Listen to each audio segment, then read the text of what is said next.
তিয়ক চন্দ্ৰকমল বেজবৰুৱা মহাবিদ্যালয়ৰ বাবে অতি গৌৰৱৰ দিন।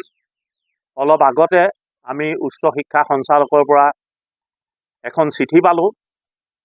তাত আমাক কোৱা হৈছে যে তিয়ক চন্দ্ৰকমল বেজবৰুৱা মহাবিদ্যালয় এখন অট'নমাছ ইউনিভাৰ্চিটিলৈ ৰূপান্তৰিত কৰা হৈছে আৰু এই বিষয়ে ইতিমধ্যে বিধানসভাত এক প্ৰস্তাৱ পাছ হৈ গৈছে।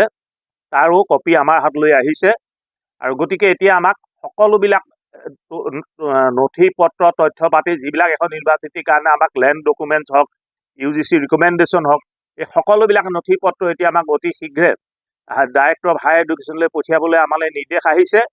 গতিকে আমি অতি সোনকালে কাইলৈ বা পৰহিলৈৰ ভিতৰত আমি সকলো প্ৰস্তাৱ আমি উচ্চ শিক্ষা সঞ্চালকত দাখিল কৰিম আৰু আমাৰ তিয়কৰ বাবে ই অতি গৌৰৱৰ বিষয় যে তিয়ক চন্দ্ৰকমল বেজবৰুৱা মহাবিদ্যালয় অট'নমাছ ইউনিভাৰ্চিটিলৈ সলনি হ'ব।